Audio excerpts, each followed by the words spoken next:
아멘. 오늘 우리에게 주신 하나님 말씀은 마가복음 13장 14절에서부터 27절까지의 말씀입니다. 마가복음 13장 14절에서부터 27절까지의 말씀입니다. 마가복음 13장 14절에서부터 27절까지를 함께 교독하도록 하겠습니다. 멸망에 가정한 것이 서지 못할 곳에 선 것을 보거든 1년 자는 깨달을진저 그때 유대에 있는 자들은 산으로 도망할지어다. 들어가지도 말며 밭에 있는 자는 겉옷을 가지러 뒤로 돌이키지 말지어다. 그날에는 아이 벤 자들과 젖먹이는 자들에게 화가 있으리로다. 이 일이 겨울에 일어나지 않도록 기도하라. 이는 그날들이 환란의 날이 되겠음이라. 하나님께서 창조하신 시초부터 지금까지 이런 환란이 없었고 후에도 없으리라. 만일 주께서 그날들을 감하지 아니하셨더라면 모든 육체가 구원을 얻지 못할 것이거늘 자기가 택하신 자들을 위하여 그날들을 감하하셨느니라. 그때 어떤 사람이 너희에게 말하되 보라 그리스도가 여기 있다 보라 저기 있다 하여도 믿지 말라. 거짓 그리스도들과 거짓 선자들이 일어나서 이적과 기사를 행하여 할 수만 있으면 택하신 자들을 미혹하려 하리라. 너희는 상가라 내가 모든 일을 너희에게 미리 말하였노라. 그때 그 환란 후 해가 어두워지며 달이 빛을 내지 아니하며 별들이 하늘에서 떨어지며 하늘에 있는 권능들이 흔들리리라. 그때 인자가 구름을 타고 큰 권능과 영광으로 오는 것을 사람들이 보리라. 또 그때 그가 천사들을 보내어 자기가 택하신 자들을 땅 끝으로부터 하늘 끝까지 사방에서 모으리라. 아멘. 예, 성경에는요 재림에 관한 이 언급이 318번 나오고 있습니다. 우리가 매주일 신앙으로 고백하는 사도신경에도 재림에 대한 언급이 나오는데요. 저려서 산자와 죽은 자를 심판하러 오시리라. 결국 우리가 하나님을 믿는다고 한다면 재림 또한 믿는 것이 인지상정입니다. 특별히 종말론과 이 재림에 관해서는요. 이단들이 워낙 많은 이단들이 그릇된 해석과 이 편견을 심어 주었기 때문에 이 종말론에 대해서 또 우리 재림에 대해서 우리가 접근할 때 굉장히 조심스럽게 하게 되는데요. 오늘 본문도 바로 종말론과 재림에 관한 내용을 다루고 있습니다. 우리 14절을 한번 보시면요. 제가 한번 읽겠습니다. 멸망에 가정한 것이 서지 못할 곳에 선 것을 보거든 1년 자는 깨달을진저 그때 유대에 있는 자들은 산으로 도망할지어다. 이 멸망에 가정한 것이 서지 못할 곳에 선 것을 보거든 이 구절은요. 이 다니엘서 12장 11절의 인용입니다. 이 마태는요 선지자 다니엘의 인용한 바라고 분명히 언급하고 있습니다. 이 멸망에 가정한 것이 서지 못할 곳에 선다는 것, 이것은요 이 우상 숭배를 일컫습니다. 거룩한 이 성소 제단에 우상 또는 의상의 제단이 세워질 것을 암시하고 있는데 이방에 의해서 예루살렘이 함락되고 또 성소가 우상으로 더럽혀지는 장면을 연상시킵니다. 실제로 예수님 당시로부터 약 두세기 전인 주전 167년 시리아 셀루쿠스 안티오쿠스 에피파네스 4세가요 이스라엘에게 헬라주의를 강요했습니다. 자녀들에게 할례를 행하지 못하게 했습니다. 그리고 제사를 못 지내게 했습니다. 율법에 있는 레위기 율법에 따른 제사를 지내지 못하도록 했고요. 성소에서 성전 안에서 율법적으로 봤을 때 굉장히 이 더럽다. 율법적으로 봤을 때 이 더럽다고 여겨졌던 이 돼지 피를 뿌리면서요. 이 돼지로 제사를 드리게 했습니다. 유대인들은 이 하시림 운동, 이 경건 운동으로 극렬히 이 헬라에 맞섰는데 이집트를 함락시키고 복귀하던 에피파네스 4세가 예루살렘 주민들을 살육하기 시작합니다. 예루살렘 주민들을 죽이고요. 성전에다가 제우스 신전을 세웁니다. 그리고 이방 제단을 설치하고 부정한 짐승인 돼지 피를 뿌리며 제사합니다. 그리고 심지어는 성전 실내에 매용구를 설치하기도 했습니다. 이 토라 율법 모세오경을 불태우고요. 아까 언급한 것처럼 이 할례를 금지시키고 안식일까지 지키지 못하도록 했습니다. 그때 예루살렘에서 죽은 유대인들의 숫자가 약 4만 명에 이르렀습니다. 그러니까 이 비극은요 일종의 이스라엘 유대인들에게는요 역사적인 트라우마로 남았습니다. 멸망으로 가정한 것이 있지 서지 못할 곳에 선 것을 본다. 이것은요 그들에게 엄청난 트라우마였는데 예수님이 다시 그 언급을 하거든요. 이런 이전에 2세기 전에 있었던 이 사건처럼 멸망에 가정한 것이 성소에 선다면 예루살렘 성전이 이방인에 의해서 짓밟힌다면 상상을 초월할 환란을 겪을 것이다. 이렇게 예언하고 계십니다. 그때가 되면요. 예루살렘에 있던 모든 사람들은 즉시 산으로 도망가라. 오늘 본문이 말하고 있는데 왜 산으로 가라고 했을까요? 예루살렘 성전이 있는 곳이 시온산이거든요. 산에 있는데 이 산, 다른 산으로 가라는 거거든요. 유대인에게 있어서 일종의 영적인 이 고향이 있습니다. 환난과 핍박과 어려움을 겪을 때마다 갈망하고 그리워하고 떠올렸던 곳이 어디냐? 바로 예루살렘 성전입니다. 그래서 이 마음속에는요, 이 기저에는 뭐가 있냐면 이 성전에 가면 내가 살 것이다. 예루살렘 성전이 있는 시온산으로 도망가면 내가 안전할 것이다라는 것이 이 심리에 깔려 있습니다. 유대인들에게는 그런 확신들이 있었는데요. 예수님께서 뭐라고 하시냐면 시온산 예루살렘 성전에서 빠져나와서 다른 산으로 도망가라 이렇게 말하고 있습니다. 더 이상 시온산 예루살렘에 소망이 없다는 말이고요. 생명을 지켜줄 어떤 안전장치도 없다는 말이고요. 더 이상 성령의 임재가 거하지 않는다는 말입니다. 성전은요 도망가야 할 도피성이 아니라 거기서부터 다른 곳으로 도망쳐 나와야 할 곳이 되고 말았습니다. 이런 임박한 재앙 앞에서 사람들은 한급히 떠나야 될 뿐만 아니라 이 준비나 채비를 위해 돌아설 여지가 없었습니다. 15절에 보시면요. 지붕 위에 있는 자는 내려가지도 말고 집에 있는 무엇을 가지러 들어가지도 말며 지붕 위에 있는 자가 집 안으로 무엇을 가지러 갈 시간조차 없습니다. 16절에 밭에 있는 자는 겉옷을 가지러 뒤로 돌이키지 말지어다. 16절을 보시면 겉옷을 가지러 뒤로 돌이키지 말지어다 이렇게 말씀하고 있는데 그 자리에서 긴박하게 도망해야 된다. 그만큼 시급한 지금 상황을 긴박한 상황을 보여주고 있는데요. 당시 전쟁이 일어나면 적군이 가장 먼저 했던 것은요 신전을 파괴합니다. 왜냐하면 당시는 영적 전쟁으로 보았기 때문에 신들의 전쟁으로 보았기 때문에 그 전쟁에서 승리하는 것은 그 신들의 신전을 무너뜨리며 그 민족이 믿는 신전을 무너뜨리면 승리하는 것으로 여겼습니다. 그래서 신전을 가장 먼저 해파시켰고요. 두 번째로는 이 주민들이 거주하는 거주지 집들을 황폐화시켰습니다. 그 다음에는 나무를 불태웠는데요. 이 나무를 불태웠다는 것은 다시는 이 재건이나 회복에 대한 소망이 없도록 만드는 것이었는데 이 신전은요 일종의 영적인 안식처라고 할 수 있거든요. 집은요 우리에게 육체적인 심리적인 안식처죠. 그리고 이 나무라는 것은요 미래에 대한 이 안식처라고 할 수 있겠습니다. 더 이상 어떤 것도 가지지 못하도록 영적인 안식, 육신적인 안식, 미래에 대한 소망조차도 가지지 못하도록 이 모든 것을 무너뜨렸습니다. 성전도, 집도, 이 나무도 가장 안전하다고 생각했던 안식처들에 더 이상 생명이 없다라는 것을 말하고 있습니다. 여기서 한번 좀 주목하고 싶은 것은요, 이 겉옷을 가지러 가지 마라. 이 일이 일어난 것이 추웠기 때문에 겉옷을 입어야 된다 이 말인가? 단순하게 이제 그런 의미를 말하는 것은 아니고요. 여기서 말하는 겉옷은요, 쉐마를 읊을 때, 쉐마를 암송할 때 입었던 유대인들의 옷을 말합니다. 우리 신명기 6장 4절 5절에 있는 것처럼요. 같이 한번 읽겠습니다. 시작.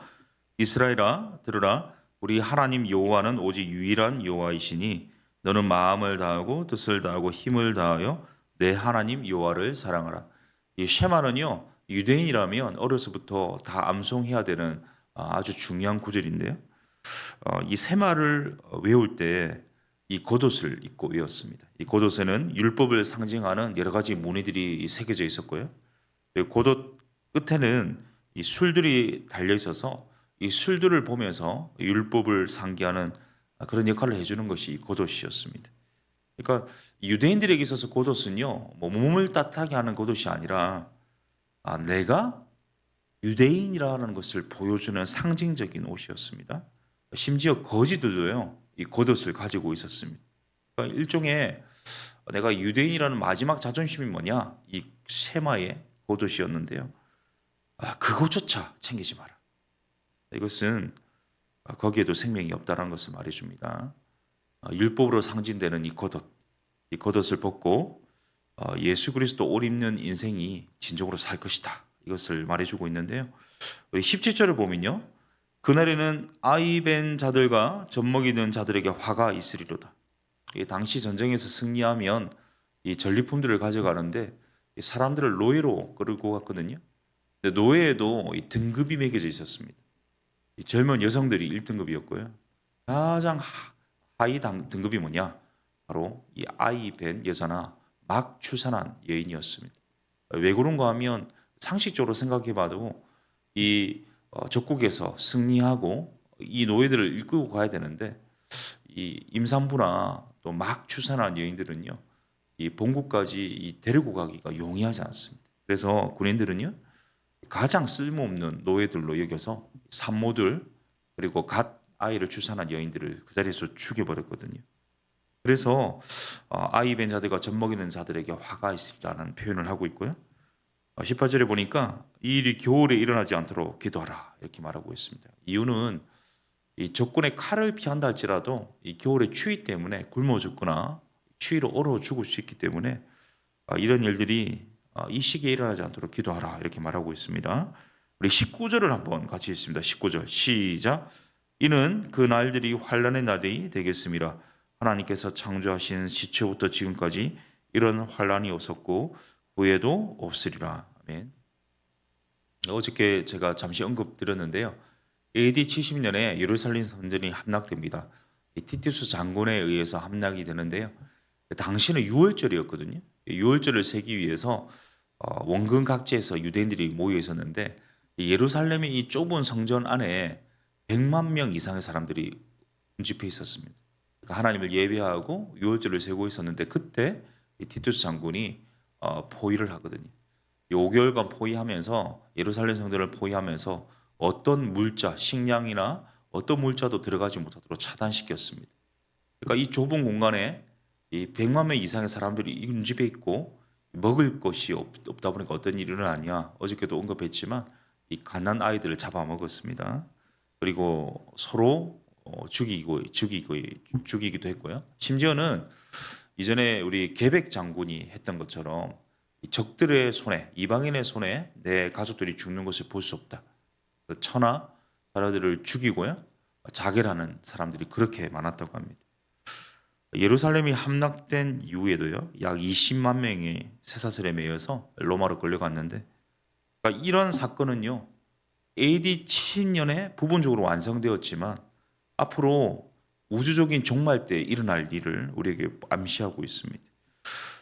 전에도 없었고 앞으로도 없을 이런 엄청난 일들이 일어날 것이다. 24절부터 26절을 우리 마지막으로 함께 같이 읽습니다. 시작. 그때 그 환란 후 해가 어두워지며 달의 빛을 내지 아니하며 별들이 하늘에서 떨어지며 하늘에 있는 권능들이 흔들리리라. 그때 인자가 구름을 타고 큰 권능과 영광으로 오는 것을 사람들이 보리라. 아까 언급한 것처럼 우리가 매주일 고백하고 우리가 틈나면 고백하는 사도신경 우리 신앙 고백을 통해서 죽은 자 가운데서 다시 살아나시며 하늘에 오르사 전능하신 하나님 옆에 앉아 계시다가 들어서 산자와 죽은 자를 심판하러 오실 것이다. 그러니까 우리 이 신앙 고백이요, 우리 주님의 재림을 믿는다는 것을 고백하는데 이 재림이라는 헬라어 단어인 파루시아에는요 다시 온다라는 단어도 있지만 감추어졌던 것을 나타낸다 이런 뜻도 있습니다.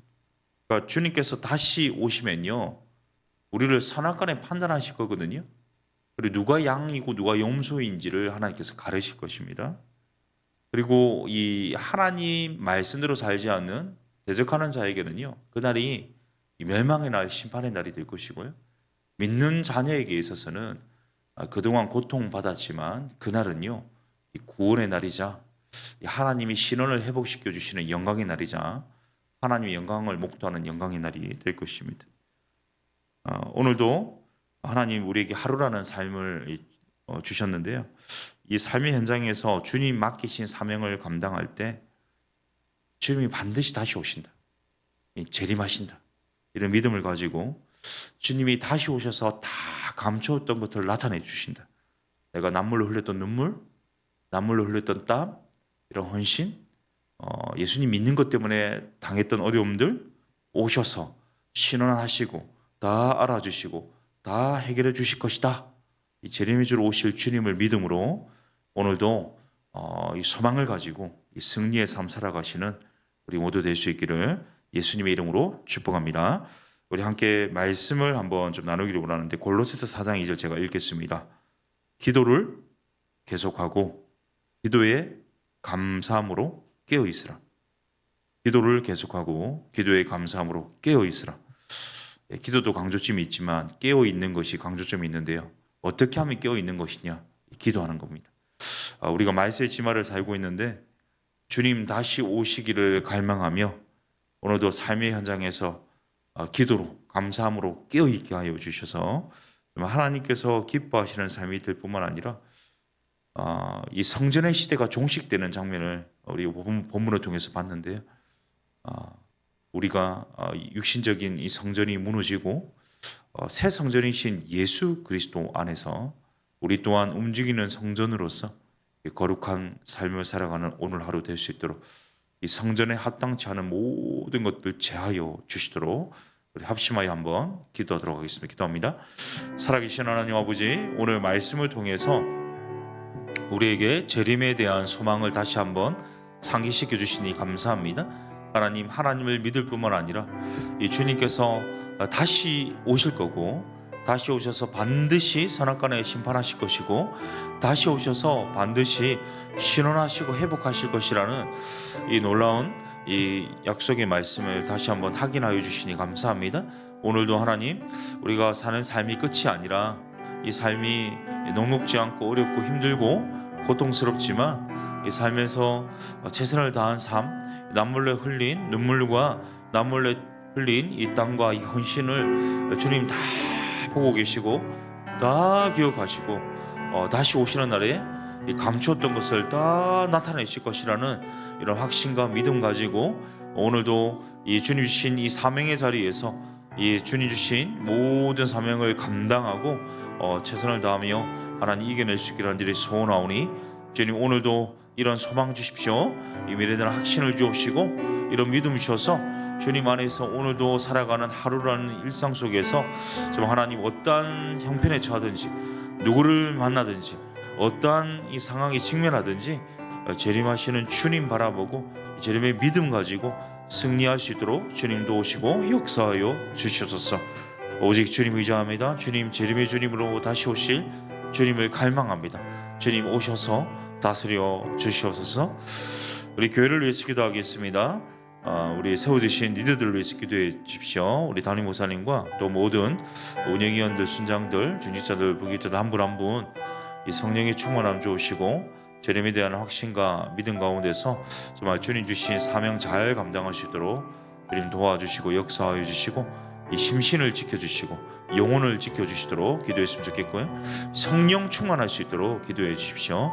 우리 다음 세대 가운데 좀 하나님 이 재림의 소망을 허락하여 주시고 우리 성도님들 가운데 어려움을 겪고 있는 성도님들이 계십니다. 육신적인 질병 때문에 힘들어하는 분들, 경제적인 어려움 때문에 고초를 겪고 있는 분들, 또는 영적인 어려움 때문에 낙심해 있는 분들 한 분 한 분 찾아가 주셔서 회복을 주시고 신원하여 주시고 치유하여 주시고 온전케 하여 주시도록 기도했으면 좋겠고 우리 교회에 사역들이 있습니다. 지금 카페 공사가 진행되고 있고요. 우리 교회 다락방이 진행되고 있습니다. 제자훈련이 진행되고 있습니다. 또 이번 주 토요일에 중보기도 세미나가 있습니다. 또 계속해서 우리 고난주간 특별 부흥회가 준비되고 있고요. 우리 강사님들 한 분 한 분을 위해서 기도해 주시고 또한 우리 교사 부흥회와 가정예배 세미나가 준비되어 있는데 모든 사역들마다 하나님 영광 받으시고 모일 때마다 은혜가 있게 하시고 풍성한 열매 주시고 오시는 강사님들 가운데 성령의 충만함 허락하여 주시고 가장 필요하고도 적절하고 적실한 말씀이 선포되게 하여 주시옵소서.